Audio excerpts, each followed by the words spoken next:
3 है तो आप लिखिएगा 3, इसके बाद कामा लगा दीजिए। 3 के बाद 5 है तो आप लिखेंगे 5, इसके बाद आप लिखोगे 2। इसी तरह करके आपको पूरा लिखना है। 7। चलिए देखिए इसी तरह आप लोगों को लिखना है, जैसे 3 5 2 0 9 0 4 5 8 और 7। इस तरह लिखने के बाद एक बार मिलान कर लीजिए ताकि कहीं गलत तो नहीं हुआ है, तो ऐसे मिलान कर लेना है। तो परीक्षार्थी का अनुक्रमांक अंकों में और परीक्षार्थी का अनुक्रमांक शब्दों में, 2 कॉलम तो मैंने यहां पे भर दिया। इसके बाद तीसरा कॉलम है विषय एवं प्रश्न पत्र। तो विषय पहला पेपर आप लोगों का हिंदी है तो यहां पे लिखेंगे हम लोग हिंदी। और याद रहे इंटर वाले बच्चे जो हैं अगर वो सामान्य हिंदी लिए रहेंगे तो सामान्य हिंदी लिखेंगे, और साहित्यिक हिंदी लिए रहेंगे तो साहित्यिक हिंदी लिखेंगे इंटर वाले बच्चे। ये हाई स्कूल वाला पेपर है तो यहाँ पे विषय में हिंदी आपको डालना है। इसके बाद प्रश्न पत्र, तो प्रश्न पत्र में केवल डालना है, चाहे आप इंटर में हो चाहे आप हाई स्कूल में हो, कोई दिक्कत नहीं है। प्रश्न पत्र में केवल ही डालना, क्योंकि आप लोगों का पेपर सिर्फ एक ही होगा, मतलब हिंदी का एक होगा, केमिस्ट्री का एक होगा, विज्ञान का एक होगा, समझ रहे हैं। तो प्रश्न पत्र में केवल डालना है। इसके बाद है संकेतांक। प्रश्न पत्र पर अंकित संकेतांक, ये क्या होता है? संकेतांक का मतलब होता है पेपर कोड। ये जो पेपर कोड 801 HA दिया है इसे बोलते हैं पेपर कोड। तो यही इस कॉलम में आपको भरना होगा। 801 HA है तो लिखोगे 801 HA, इस तरह लिखना है आपको, कॉलम में भर लेना है। इसके बाद चौथा है परीक्षा का दिन। तो आपको मालूम है कि 18 फरवरी से आप लोगों का पेपर स्टार्ट है, तो उस दिन आप लोगों का जो है वो बुधवार है, तो परीक्षा का दिन में आप लिखोगे बुधवार। बुधवार है उस दिन तो आप लिखोगे बुधवार। क्लियर है? चलिए इसके बाद परीक्षा की तिथि एवं पाली, तो 18 फरवरी से स्टार्ट है तो आप लिखोगे 18 तारीख, फरवरी का मतलब दूसरा महीना, और 2026। और पाली की अगर हम बात करें तो जो हाई स्कूल वाले बच्चे हैं वो डालेंगे प्रथम पाली। क्लियर है? और जो इंटर वाले बच्चे हैं वो डालेंगे द्वितीय पाली। लेकिन याद रहे एक चीज और बता देता हूं कि यहाँ पे जितने बच्चे इंटर में हैं और वह सामान्य हिंदी लिए हैं तो उनका पेपर भी सुबह ही है, ठीक है, तो वो प्रथम पाली ही डालेंगे। लेकिन जो साहित्यिक हिंदी लिए हैं उनका पेपर 18 तारीख को दोपहर को है तो वहां पे द्वितीय पाली डालेंगे। इस बात को भी मैं बता दिया हूं इंटर में। चलिए इसके बाद है केंद्र का नाम। तो केंद्र का नाम मतलब जहां पे आप लोगों का सेंटर गया है, जिस विद्यालय में बैठ के आप पेपर लिख रहे हो, अपना पेपर दे रहे हो, उसका नाम लिखना है, सेंटर कोड। ठीक है, तो सेंटर कोड अपना देख लीजिएगा कहां पे आप लोगों का सेंटर गया है। बाकी मैं यहाँ पे सम्राट एकेडमी अपने चैनल का नाम यहाँ पे लिख देता हूं, ठीक है। बाकी आप लोग देख लीजिएगा, एडमिट कार्ड पे लिखा हुआ मिलेगा कि आप लोगों का सेंटर कहां पे गया है, वही नाम आप लोगों को लिखना है। बस इतना ही कॉलम लिखना है। इसके बाद ये कक्ष निरीक्षक भरेंगे, इनको आपको छोड़ देना है। बस इतना ही आप लोगों को भरना है। हाई स्कूल में और इंटर में भी, इंटर में भी सेम यही कॉलम है। देखें इंटर में भी सेम टू सेम यही है, लेकिन हाई स्कूल में एक OMR शीट मिल जाती है, उसको भी भरना पड़ता है। तो चलिए मैं इसीलिए OMR शीट भी लेकर आया हूं ताकि आपको भर के बता पाऊं। देखिए OMR शीट में क्या होता है कि यहां पे प्रश्न पत्र पर मार्क सीरीज भरना होता है, मार्क सीरीज। अब मार्क सीरीज का होता है तो पेपर कोड मैंने जो बताया कि 801 HA, ये तो पेपर कोड हो गया। और मार्क सीरीज का मतलब होता है जो कोष्टक में HA दिया है इसको बोलते हैं मार्क सीरीज। और ये मार्क सीरीज का H जो है पहला अक्षर है और A जो है दूसरा अक्षर है, तो वही यहाँ पे भरना है। लिखा है कि पहला अक्षर, तो पहला अक्षर में हम लोग भरेंगे H, और इधर लिखा है दूसरा अक्षर में भरेंगे A। अब H है तो H को ढूंढ लीजिए, H कहाँ पे है, तो H को ढूंढने के बाद यहाँ पे आप लोगों को रंग देना है। जैसे H है तो यहाँ पे H को रंग दोगे, क्लियर। A है तो A को यहाँ पे क्या कर दोगे, रंग दोगे, ठीक है। बस इतना काम करना है, यहाँ पे हो गया। इसके बाद परीक्षार्थी का हस्ताक्षर, जो भी आप सिग्नेचर करते हो यहाँ पे अपना सिग्नेचर कर लीजिएगा। यहाँ पे कक्ष निरीक्षक के हस्ताक्षर रहेंगे, इसको छोड़ दीजिएगा, आपके जो रूम में क्लास टीचर रहेंगे वो करेंगे। इसके बाद यहाँ पे केंद्र व्यवस्थापक की मोहर लगी रहेगी, इस कॉलम को छोड़ दीजिएगा, चित्रकला वाला है। नीचे आइएगा तो वही मार्क सीरीज, पहला अक्षर H था, दूसरा अक्षर A था, फिर यहाँ पे अपना सिग्नेचर कर लीजिएगा। इसके बाद इसको छोड़ दीजिएगा, कक्ष निरीक्षक करेंगे, यहाँ पे केंद्र व्यवस्थापक की मोहर लगी रहेगी और ये आपका चित्रकला वाला भरना होगा। बस इतना ही OMR शीट है, बस हटा दीजिए इसको। अब मेन चीज आता है कि बोर्ड एग्जाम में कॉपी लिखोगे कैसे। ये तो आपने फ्रंट पेज भर दिया, तो बोर्ड एग्जाम की कॉपी लिखने के लिए इस पेज को आपको पलटना पड़ेगा। जब पेज को आप पलटोगे तो ये पहला पृष्ठ आपको देखने को मिलेगा, लेकिन ध्यान रहे मेरे प्यारे बच्चों कि ये लाइन में खींच के लेकर आया हूं। आप लोग जब पेपर देने जाओगे तो लाइनिंग यहाँ पे खींचा नहीं रहेगा, आपको खींचना पड़ेगा। तो जिस तरह मैं यहाँ पे डबल लाइनिंग खींचा हूं, आप भी स्केल की सहायता से स्केल लीजिएगा, इस तरह लाइनिंग आप लोगों को खींच देना हर एक पेज पे। तो लाइनिंग में खींच के लेके आया हूं ऑलरेडी, आप लोग खींच लीजिएगा एग्जाम में। तो लाइनिंग खींचने के बाद आपको सबसे पहला जो काम करना है वो आपको ऊपर रोल नंबर लिखना है। सबसे मेन जो काम है मेरे प्यार बच्चों वो है आपका रोल नंबर का। हर एक पेज पे आपको रोल नंबर लिखना ही पड़ेगा, ताकि आप लोगों का कोई भी कॉपी जो है वो बदल ना सके। रोल नंबर आपको लिखना ही पड़ेगा। अब देखिए मेरे प्यार बच्चों, यहाँ पे देखिए ये पेपर आप लोगों का है, क्लास 10th का पेपर है। तो इसमें क्लास 10th में क्या है मेरे प्यार बच्चों कि सबसे पहले ऑब्जेक्टिव क्वेश्चन आएगा, और उस ऑब्जेक्टिव क्वेश्चन का आपको उत्तर OMR शीट पे देना होगा। जैसे मैं एक एग्जांपल के लिए बता देता हूं, इसके बाद आप लोगों को खंड ब हल करके दिखाऊंगा, जो कि हाई स्कूल इंटर दोनों के लिए लाभदायक होंगे। ठीक है, तो आप देखिए इसमें क्या हाई स्कूल में OMR शीट पे करना होता है। 20 बहुविकल्पीय प्रश्न दिया है। जैसे पहला प्रश्न मान लीजिए दिया हुआ है कि शुक्ल युग के लेखक नहीं है, 4 ऑप्शन दिया है, शुक्ल युग के लेखक कौन नहीं है। तो सबको मालूम है इसमें कि भारतेंदु हरिश्चंद्र जी। जो भारतेंदु हरिश्चंद्र जी है शुक्ल युग के लेखक नहीं है। तो पहले का डी सही है, तो आपको OMR शीट ले लेना है। OMR शीट आपने ले लिया, पहले का डी सही है, तो पहले में डी जाने के बाद यहाँ पे आपको रंग देना है। पहले का डी इस तरह आपको कलर कर देना है, और नीचे पहले का डी सही है तो यहाँ पे पहले का डी इस तरह आप लोगों को भर देना है। ठीक है, यही काम करना है मेरे प्यारों, जो पूरा का पूरा 20 ऑब्जेक्टिव क्वेश्चन में। जैसे मान लीजिए पूस की रात कहानी के लेखक हैं, तो पूस की रात कहानी के लेखक तो मुंशी प्रेमचंद्र जी हैं, बी वाला सही है। तो बस यही काम करना है कि दूसरे का बी सही है, तो आपको दूसरे में जाना है और बी वाले कॉलम को यहाँ पे अच्छे से कलर कर देना। इस तरह दूसरे का बी आपने रख दिया, इधर आपका दूसरे का बी है तो दूसरे का बी इस तरह लिख देना है। यही काम पूरा 20 को 20 बहुविकल्पीय प्रश्न में करना है। चलिए समझ में आ गया, कर लोगे, कोई दिक्कत नहीं है। खंड ब मेन चीज होता है यहां से, खंड ब इसको आपको बोर्ड एग्जाम की कॉपी पे लिखना होता है, और एग्जामिनर इसको देखकर नंबर आप लोगों को देगा। ठीक है, अब खंड ब कैसे हल करते हैं उसको देखिए। यहां से इस तरह करेंगे स्टार्ट, ये आपका पहला पेज हो गया स्टार्ट। अब आप देखिए ध्यान से एक चीज, अब मेरे प्यारे बच्चों यहाँ पे मैंने स्केल से लाइनिंग खींचा हुआ है। आपके जो कॉपी आएगा बोर्ड पेपर का, तो उसमें आप लोगों को लाइनिंग खींचा नहीं रहेगा, आपको स्केल की सहायता से आपको खींचना पड़ेगा। तो आप स्केल की सहायता से यहाँ पे लाइनिंग खींचिएगा। ठीक है, मैं ऑलरेडी खींच के लेके आया हूं, फिर भी मैं खींच देता हूं। आपको खींचना पड़ेगा हर एक पेज पे लाइनिंग, आपको डबल लाइनिंग खींचना पड़ेगा, जिस तरह मैंने खींचा है। इसके बाद लाइनिंग खींचने के बाद मैं आपको बताता हूं जो चीज, उसको पहले नोट कीजिए। आपको एक काम करना है कि हर एक पेज पे आपको अपना रोल नंबर लिखते चलना है। हर एक पेज पे आपको रोल नंबर लिखते चलना है, ताकि आपकी कॉपी कोई भी बदल ना सके। ठीक है, तो रोल नंबर हर एक पेज पे आपको लिखते चलना है। क्लियर है, और यहाँ पे लाइनिंग इसलिए खींची जाती है कि क्योंकि कॉपी जब चेक होता है आपका, तो नंबर यहाँ पे कैलकुलेट किया जाता है। तो यहाँ पे आप लोगों का नंबर जो है कैलकुलेट किया जाता है, इसलिए लाइन खींचना बहुत ही ज्यादा कंपलसरी है। क्लियर है, अब देखिए कैसे हम लोग यहाँ से प्रश्न को करेंगे। अब हमें खंड ब करना है, खंड ब वर्णनात्मक प्रश्न। तो आपको मेरे प्यारों को यहाँ पे हेडिंग डालनी पड़ेगी, खंड ब वर्णनात्मक प्रश्न। ठीक है, तो यहाँ पे एक हेडिंग आप डालोगे यहाँ पे कि खंड ब, ये आपकी पहली हेडिंग रहेगी खंड ब। ठीक है, इस तरह आपने हेडिंग बना लिया। अब स्केल की सहायता से आपको इसके नीचे अंडरलाइन करना पड़ेगा। ठीक है, स्केल की सहायता से आपने अंडरलाइन कर दिया। खंड ब में भी आप वर्णनात्मक प्रश्न कर रहे हो, तो आप इसके आगे लिख सकते हो वर्णनात्मक प्रश्न, वर्णनात्मक प्रश्न,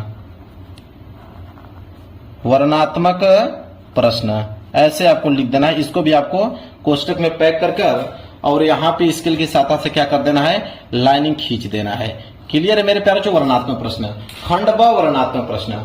अब देखिए प्रश्न संख्या आप 21वां कर रहे हो। अब पढ़िए, बोला है कि निम्नलिखित में से किसी एक गद्यांश पर आधारित सभी प्रश्न को उत्तर दीजिए। अब ये जो गद्यांश है ये हाई स्कूल में भी पूछा जाता है और इंटर में भी पूछा जाता है। इंटर में जो गद्यांश 10 नंबर के लिए पूछा जाता है, हाई स्कूल में गद्यांश 6 नंबर के लिए पूछा जाता है। ठीक है, तो देखिए गद्यांश हल करने का तरीका क्या है। तो प्रश्न उत्तर 21 कर रहे हो, तो आप एक लाइन का गैप छोड़कर आप यहाँ पे डालोगे प्रश्न उत्तर संख्या 21। तो यहाँ पे लिखोगे प्रश्न उत्तर संख्या 21। तो हो जाएगा आपका प्रश्न उत्तर संख्या 21। क्लियर है। अब क्या करोगे, स्केल की सहायता से इसके नीचे क्या कर दोगे, अंडरलाइन कर दोगे, ताकि दिखने में जो है बेहद अच्छा लगे। प्रश्न उत्तर संख्या 21 आपने नहीं डाल दिया। अब 21 का आप मेरे प्यार बच्चों बोला है कि गद्यांश। अब गद्यांश क वाला कर रहे हो कि आप अथवा करके यहाँ पे ख वाला कर रहे हो, दोनों में से कोई एक ही करना है। या तो आप क वाला कीजिए या तो अथवा करके ख वाला कीजिए।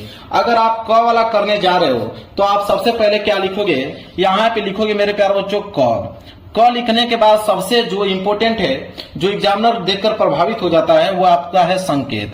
तो आप यहाँ पे डालोगे संकेत।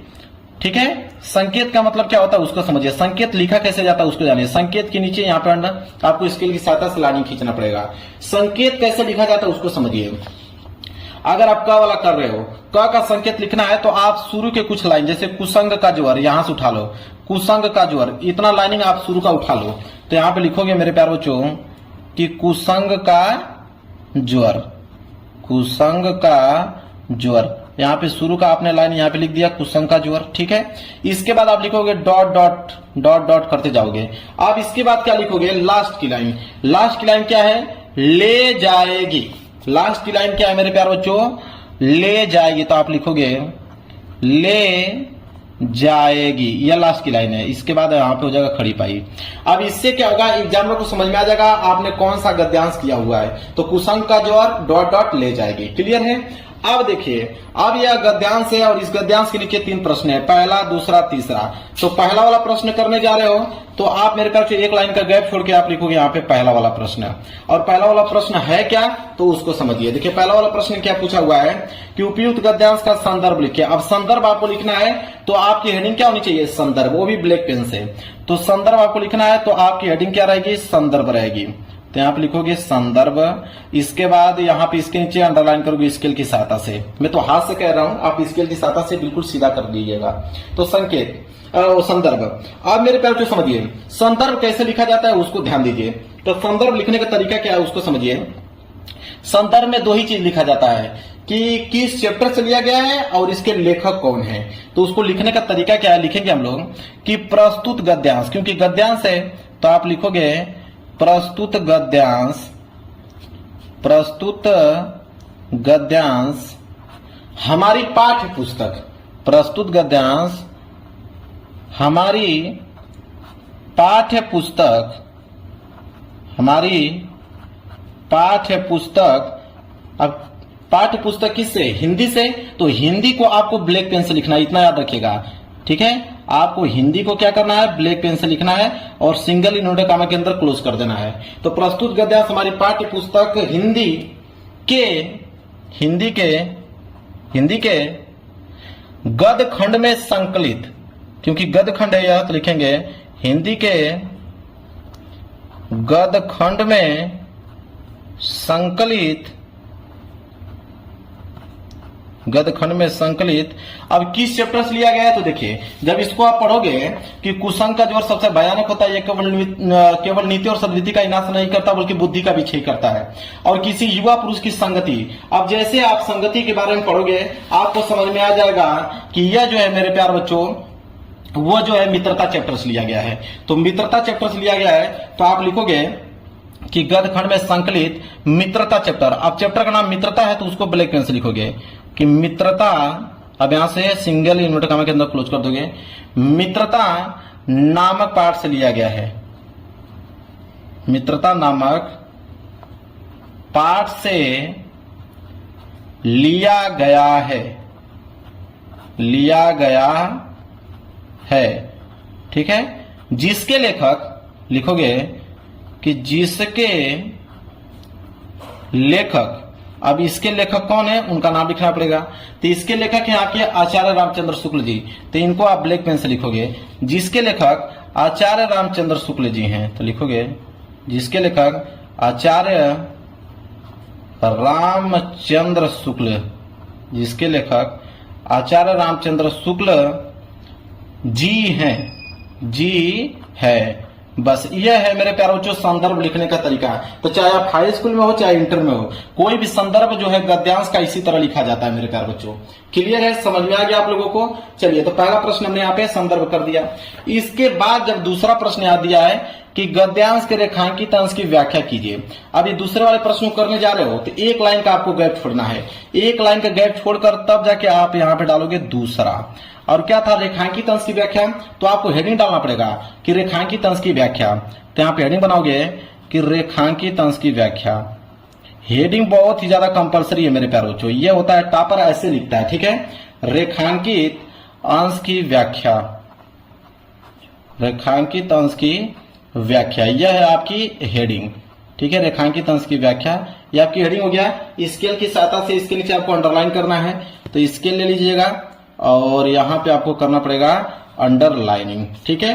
तो रेखांकित अंश की व्याख्या, अब इसका हमें मेरे प्यारे बच्चों व्याख्या करना पड़ेगा जहां तक अंडरलाइन किया गया है। तो अंडरलाइन यहां तक किया गया है कि कुसंग का जोर सबसे भयानक होता है, यह केवल नीति और सद्विति का विनाश नहीं करता बल्कि बुद्धि का भी क्षय करता है। अब इसको व्याख्या करना है तो आप यहाँ पे लिख लीजिएगा कि शुक्ल जी कहते हैं कि जो बुरी संगति है वो घातक बुखार के समान हानिकारक है। मतलब उसके बारे में जो चीज आपको लिखना है उसकी व्याख्या जिस प्रकार आपको करना है उस तरह आप कर दीजिएगा। तो अपने तरीके से लिख दीजिएगा, फिलहाल के लिए मैं बता देता हूं। तो यहां से कम जैसे लिखोगे ना तो आपके मान लीजिए कि यहां तक में पूरा का पूरा कंप्लीट हो जाएगा, यहां तक इसका पूरा का पूरा आप व्याख्या कर दोगे या एक आध लाइन और आगे बढ़ा दोगे, यहां तक आपने व्याख्या कर दिया। अब यह पेज जो है आपका पेज भर गया। जब पेज भर जाए तब क्या करोगे, अब एक प्रश्न करना बाकी है। तो पेज भर जाए तो यहाँ पे कॉर्नर में आपको डालना है पीटीओ। पीटीओ का मतलब होता है पेज टर्नओवर। तो पीटीओ लिखने के बाद मेरे प्यारों से पेज को पलट दो। पीटीओ लिखने के बाद पेज आपने पलट दिया। इसके बाद तीसरा प्रश्न है कि कुसंग की तुलना किससे की गई है। अब ये तीसरा वाला प्रश्न है तो आप यहाँ पे डालोगे तीसरा वाला प्रश्न। अब कुसंग की तुलना किससे की गई है तो आप जो भी जानते हो लिख देना कि कुसंग की तुलना जो है पैरों में बंदी चक्की के समान की गई है जो व्यक्ति को दिन प्रतिदिन अवनति के गड्ढे में गिराती जाएगी। अब उसके बारे में जो चीज जानते हो उसको आप यहाँ पे लिख दीजिएगा। जैसे मेरे प्यारे बच्चों लिखते हो तो मान लीजिए कि 3 लाइन में आप लोगों का आंसर यहाँ पे कंप्लीट हो गया। अब यह प्रश्न संख्या 21 जो है वो आपने क्या किया, बिल्कुल कंप्लीट कर दिया। अब प्रश्न संख्या 22 आएगा। 21 के बाद प्रश्न संख्या 22 आएगा। तो 22 को क्या करोगे, नए पेज से आपको प्रारंभ करना है? जी नहीं, आपके पास पेज बहुत बाकी है। जब पेज आपके पास बहुत बाकी है तो यहीं से एक लाइन का गैप छोड़कर प्रश्न उत्तर संख्या 22 करने वाले हो तो यहाँ पे डालिए प्रश्न उत्तर संख्या 22। यहाँ पे हेडिंग डालेंगे प्रश्न उत्तर संख्या 22, ठीक है। ऐसे आपको डाल लेना है और स्केल की सहायता से आपको अंडरलाइन कर देना है जिस प्रकार हमने शुरू में किया था। तो प्रश्न उत्तर संख्या 22 क्लियर है।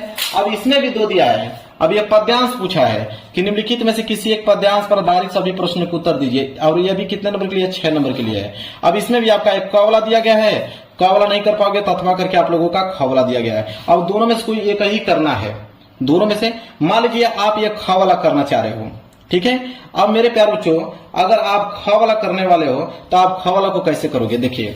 तो यहाँ पे लिखोगे प्रश्न उत्तर संख्या 22। अब 22 का अथवा कर रहे हो तो इसके आगे आप लिख दो अथवा, कि 22 का हम अथवा कर रहे हैं, क्लियर है। इसके नीचे भी इस तरह अंडरलाइन कर देना। अब यहाँ पे ख वाला कर रहे हो तो आप लिखोगे ख। ख के बाद सबसे पहले क्या डालोगे, संकेत। संकेत बिल्कुल लिखना भूलना नहीं है मेरे प्यारे बच्चों।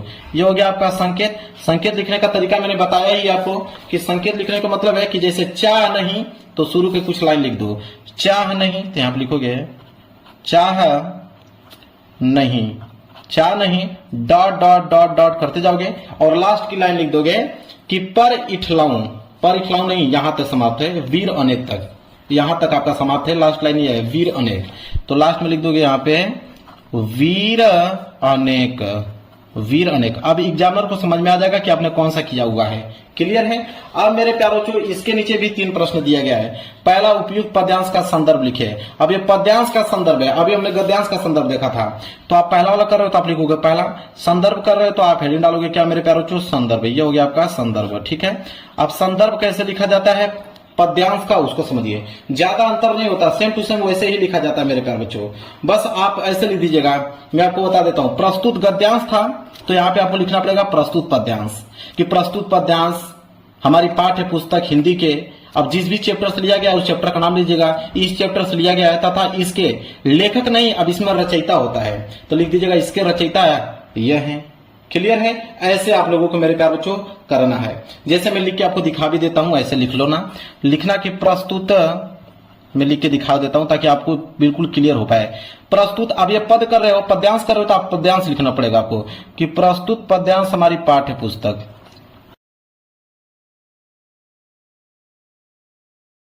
पुष्प की अभिलाषा चैप्टर से। किससे लिया गया है? पुष्प की अभिलाषा। तो आप लिखोगे पदखंड के पुष्प के अभिलाषा, पुष्प की अभिलाषा नामक पाठ से, नामक पाठ से लिया गया है, ऐसे लिखना आपको, लिया गया है जिसके लेखक, अब लेखक नहीं, जिसके रचयिता, समझ में आ गया? वहां पे लेखक था, यहाँ पे रचयिता। जिसके रचयिता कौन है यहाँ पे? तो जिसके रचयिता है माखनलाल चतुर्वेदी जी। तो लिखेंगे जिसके रचयिता माखनलाल चतुर्वेदी जी हैं। अब मेरे प्यारों जो यह है तरीका, मैं खुद लाइव प्रूफ आप लोगों के सामने लिख के दिखा रहा हूं, कोई आपको लिख के दिखाएगा नहीं, तो डायरेक्ट ऐसे आपको लिखना है। इसके बाद एक लाइन का गैप छोड़ दीजिएगा। इसके बाद दूसरा प्रश्न, रेखांकित अंश की व्याख्या, क्योंकि दूसरा प्रश्न यही तो है। देख लीजिए क्या है कि पद्यांश के रेखांकित अंश की व्याख्या। तो यहाँ रेखांकित अंश की व्याख्या हेडिंग डालिएगा, फिर उसके बारे में लिखना चालू कर दीजिएगा। ठीक है, अब ये पेज आपका भर गया, कोई दिक्कत नहीं है, आप नए पेज से प्रारंभ कर दीजिए लिखना। इसी तरह करते करते प्रश्न जब 22 हो जाएगा तो प्रश्न 23 कर लीजिएगा, प्रश्न 23 हो जाएगा तो प्रश्न 24 कर लीजिएगा। इसी तरह स्टेप बाय स्टेप करके आप लोगों को मेरे प्यारे बच्चों बढ़ते चलना है। अब मेरे प्यारे बच्चों मैं आपको एक चीज बता देता हूं, जैसे समझिए, अब मैं आपको बताने वाला हूं जैसे जीवन परिचय। बहुत सारे बच्चे जीवन परिचय में कंफ्यूज होते हैं कि जीवन परिचय आखिरकार लिखें कैसे। तो मैं आपको बता देता हूं, जैसे 26 का क और 26 का ख दोनों जीवन परिचय है। एक लेखक का जीवन परिचय है, एक कवि का जीवन परिचय। मान लीजिए कवि का जीवन परिचय लिख रहे हो, तो 26 का क करने वाले हो, तो देखिए आप सबसे पहले हेडिंग डालोगे। देखिए जीवन परिचय लिखने का तरीका क्या है उसको भी समझ लो। तो यह लिखोगे आप लोगों को प्रश्न उत्तर संख्या 26 का क। तो आप लिखोगे प्रश्न उत्तर संख्या 26 का क। इसके बाद स्केल की सहायता से अंडरलाइन करोगे। चलिए स्केल ले लिया मैंने, और यहाँ पे क्या करोगे मेरे प्यारे बच्चों? अंडरलाइन। स्केल की सहायता से क्या करोगे? अंडरलाइन कर दिया है आपने प्रश्न उत्तर संख्या 26 का क। ठीक है, यहां तक समझ आ गया। अब देखिए यहाँ पे 26 का क, अब इसमें आचार्य रामचंद्र शुक्ल का कर रहे हो कि डॉक्टर राजेंद्र प्रसाद का, कि पद्मलाल पूनालाल बख्शी का, कि रामधारी सिंह दिनकर का। मान लीजिए आप पहला वाला कर रहे हो आचार्य रामचंद्र शुक्ल जी का, तो आप यहाँ पे डालोगे पहला। और आचार्य रामचंद्र शुक्ल जी का कर रहे हो तो आप लिखोगे यहाँ पे कि आचार्य रामचंद्र शुक्ल। ठीक है, ताकि एग्जामिनर को समझ में आ जाएगा कि हाँ आपने पहला वाला किया है आचार्य रामचंद्र शुक्ल जी का। इसके बाद यहाँ पे मेरे प्यारों को लिखोगे जीवन परिचय। क्या लिखोगे? जीवन परिचय। यहाँ पे हेडिंग डालोगे जीवन परिचय। ठीक है, अब देखिए ये आपकी हेडिंग हो जाएगा जीवन परिचय। और जीवन परिचय लिखने से पहले आपको कॉर्नर में यहाँ पे लिखना पड़ेगा संक्षिप्त परिचय। यहाँ पे कॉर्नर में आपको लिखना पड़ेगा संक्षिप्त परिचय। एग्जामिनर जो होता है संक्षिप्त परिचय को ही देखकर आप लोगों को नंबर दे देता है, क्योंकि उसके पास इतना समय नहीं रहता कि पूरा आपका जीवन परिचय चेक करे। संक्षिप्त परिचय में क्या क्या लिखना जरूरी होता है? आप लिखिए नाम लिखिए। इसके बाद लिखिए यहाँ पे जन्म कब हुआ था। ठीक है, जन्म। इसके बाद आप लिखिए जन्म स्थान, कि किस स्थान पे उनका जन्म हुआ था। क्लियर है? पिता का नाम है तो पिता का नाम लिखिए, माता का नाम मालूम है तो माता का नाम यहाँ पे लिखिए, पिता का नाम, माता का नाम लिखिए। ठीक है, और यहाँ पे आप लिखेंगे, यहाँ पे शिक्षा लिख दीजिए कि कौन सी शिक्षा उन्होंने ग्रहण किया। इसके बाद आप लिखोगे मृत्यु, और मृत्यु के बाद लिखोगे रचनाएं। ये आपको लिखना है मेरे प्यार बच्चों संक्षिप्त परिचय में। यहाँ पे संक्षिप्त परिचय में लिखने के बाद मेरे प्यार बच्चों आपको इस तरह स्केल की सहायता से यहाँ पे इस तरह बॉक्स में इसको आपको फिलअप कर देना है। बॉक्स में फिलअप करने के बाद अब यहाँ से लिखना आप प्रारंभ करोगे कि आचार्य रामचंद्र शुक्ल का जन्म 1884 ईस्वी में, जो भी चीजें हैं उनका पूरा का पूरा यहाँ से जीवन परिचय लिखना, इस तरह आपको चालू करोगे। और एग्जामिनर जो है आप लोगों का यहीं से नंबर आप लोगों का संक्षिप्त परिचय से ही दे देगा। तो ये जीवन परिचय लिखने का तरीका क्लियर है। अब आपके पेपर में कुछ बचा ही नहीं है। अब इसी तरह प्रश्न 27 कर दीजिएगा, प्रश्न 28 कर दीजिएगा, प्रश्न 29 कर दीजिएगा। इसी तरह आप लोगों को करते चलना है। ऐसे करोगे मेरे प्यारे बच्चों, और हर पेज पे रोल नंबर आपको लिखना है। एक नंबर एग्जामिनर नहीं काट सकता है मेरे प्यारे बच्चों, पूरा का पूरा नंबर देगा। वीडियो पसंद आए तो वीडियो को लाइक कर देना, चैनल पर नए हो तो चैनल को जरूर सब्सक्राइब कर लेना। मिलेंगे एक प्यार से नेक्स्ट वीडियो में, तब तक के लिए धन्यवाद।